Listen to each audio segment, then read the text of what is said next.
The Last Row, the story of a boy who changed everything. Chapter 1, The Kid Nobody Saw. In a small public school in Toledo, Ohio, there was a kid who always sat in the last row. His name was Jayden Miller. He was the quietest boy in the school, skinny, pale, and wearing the same oversized hoodie every day. Jayden wasn't just poor, he was invisible. His father had left when he was 7. His mom worked double shifts as a cleaner in a nursing home. Jayden never brought lunch. He often stayed behind after school pretending to wait for a ride, but he always walked home. No one picked him for teams. Teachers didn't remember his name. He didn't fail classes, but he never excelled either. He just existed. One time, in 8th grade, a teacher asked the class, "What do you want to be when you grow up?" Someone said, "Tech CEO," another said, "NFL player." When Jayden's turn came, he quietly said, "I just want to be useful." The room went silent. Then came the laughter. Chapter 2, Mr. Reyes Rule. In Jayden's freshman year, a new social studies teacher arrived, Mr. Tomas Reyes, a war veteran turned educator, with a no-nonsense attitude but a huge heart. He made it a rule. Everyone has a voice in this class. And no one gets left behind. He noticed Jayden on day 1. After class, he asked, "Why don't you speak up, kid?" Jayden shrugged, "Nobody really listens." Mr. Reyes leaned in and said something that stuck for years. "That's because you're not just supposed to speak louder, you're supposed to speak with purpose." That week, Mr. Reyes asked Jayden to stay after class, not for punishment, but for potential. He handed Jayden a broom and said, "Let's start by cleaning the mess others leave behind." That's leadership too. Jayden didn't roll his eyes. He got to work. And somehow, it felt good. Chapter 3, A Spark in the Dark.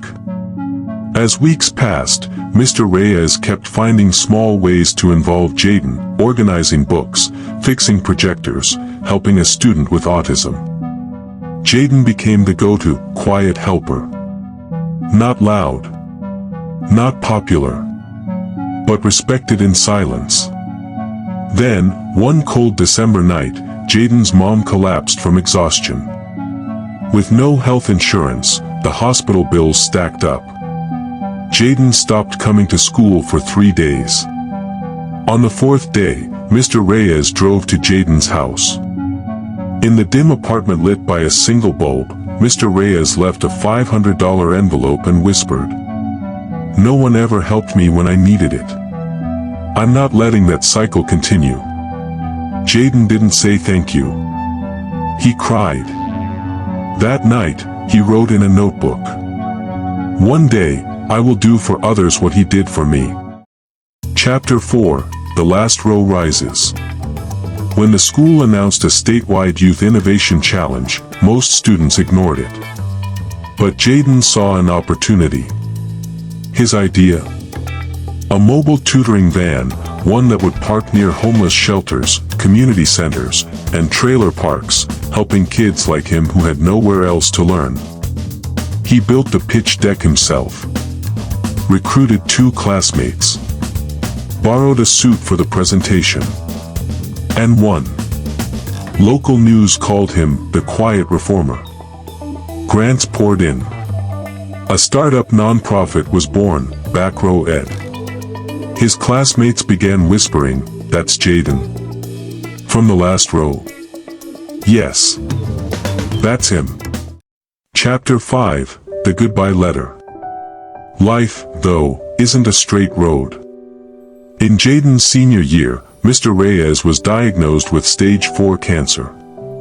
He kept teaching through the pain, showing up with a smile, coughing between lessons. One evening, Jayden visited him in hospice.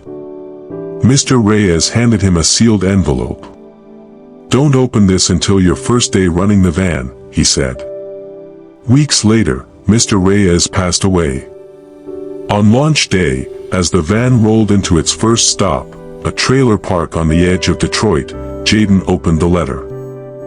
It read, "I knew your silence was never weakness. It was your power waiting to be directed. You weren't made for the front row, Jayden. You were made to rebuild the whole room." Chapter 6, From Shadows to Shelter.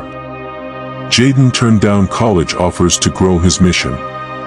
He lived in motels, ate ramen for weeks, and taught coding to kids in shelters. He trained volunteers, repurposed old buses, and launched 5 learning vans across Ohio, Michigan, and Illinois.